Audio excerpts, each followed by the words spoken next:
So you have to do just enough math to make it equal 1. You should have that the center is 0, 0, the x distance is 1, and the y distance is the square root of 9/15, which is about 0.8. So your slope of your asymptotes is 0.8 over 1, which is roughly 4/5.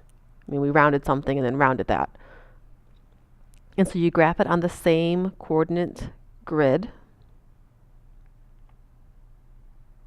0, 0, left and right 1.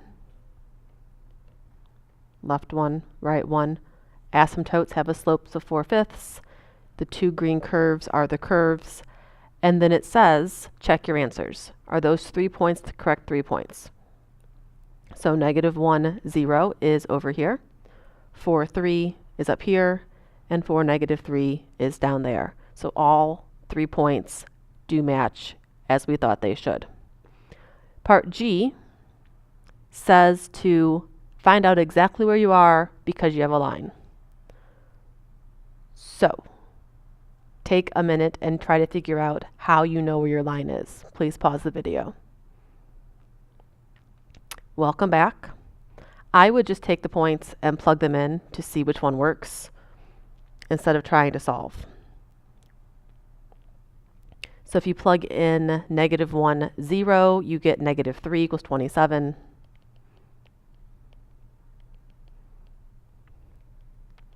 Which is not the right answer. If you plug in 4, 3,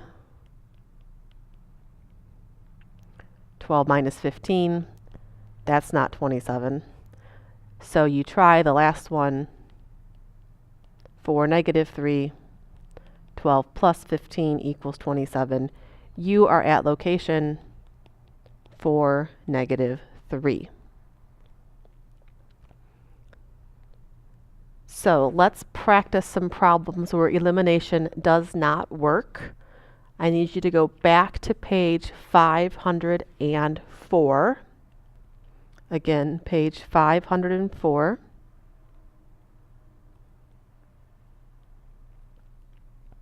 And we are going to start with problem number 14.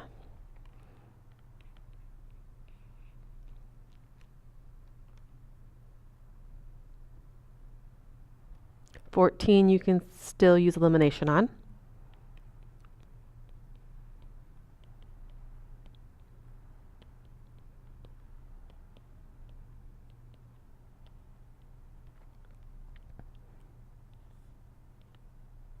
So please pause the video and do so. Welcome back. I would multiply the top one by a -1. So it would be -x squared plus 6y squared equals -34. 6y. And when I eliminated, I would get y squared plus 6y equals -9. You add it back over.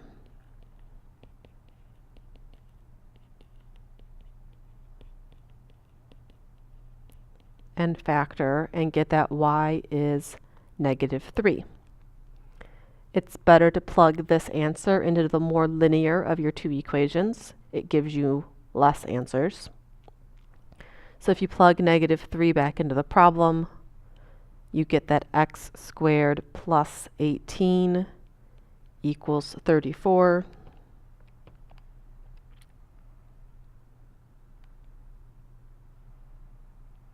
X squared is therefore 52, and x is plus or minus the square root of 52, which is 2 root 13 if you prefer. So your solution set is 2 root 13, -3, and -2 root 13, -3.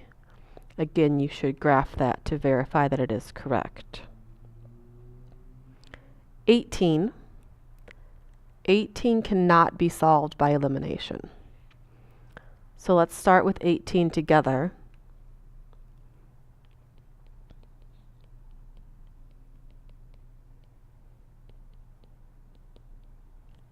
So you have to pick one of the two variables to solve for so that you can substitute. I will solve for x.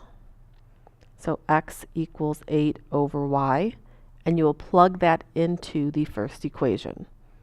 So 64 over y squared plus 4y squared equals 68. We are solving by substitution. You squared the 8 and the y.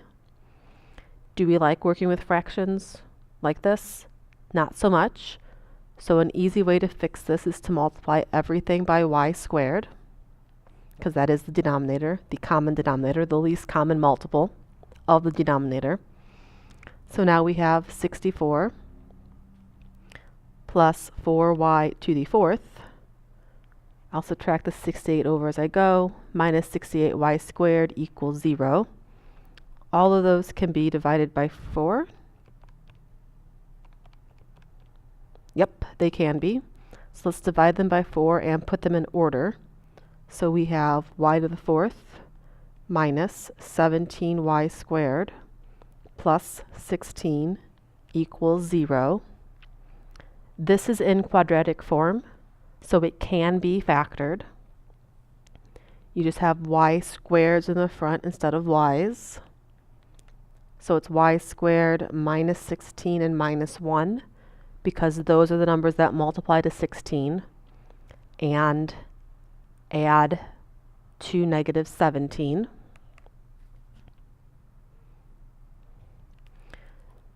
So they factor farther. Y minus 1, y plus 1, y minus 4, y plus 4. So y should equal 1, negative 1, 4, and negative 4.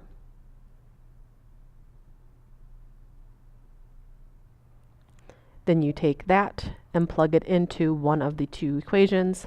The bottom one, of course, will be much simpler. xy equals 8. So if y is 1, x is 8. If y is negative 1, x is negative 8. If y is 4, x is 2. And if y is negative 4, x is negative 2. So there is the solution set for number 18. How about one more?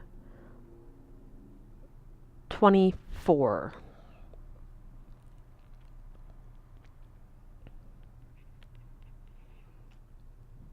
So the top equation is already solved for y.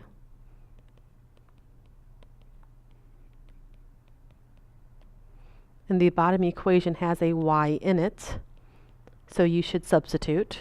Please pause the video and solve this problem. Welcome back. So when you substitute it in,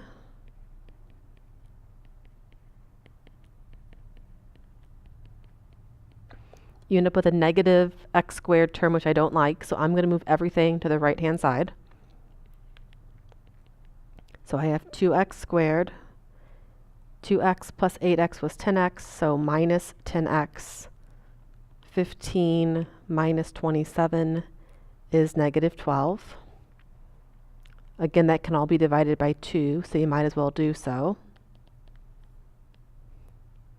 X squared minus 5x minus 6, which you can factor.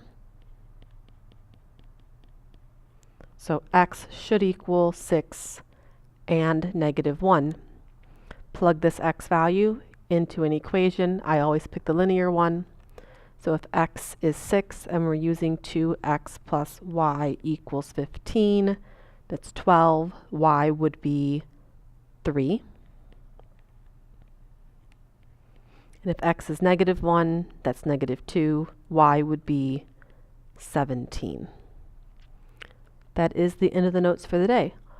So you have the homework, you have the review homework. Tomorrow is a review worksheet and the test is Friday. Have a great day.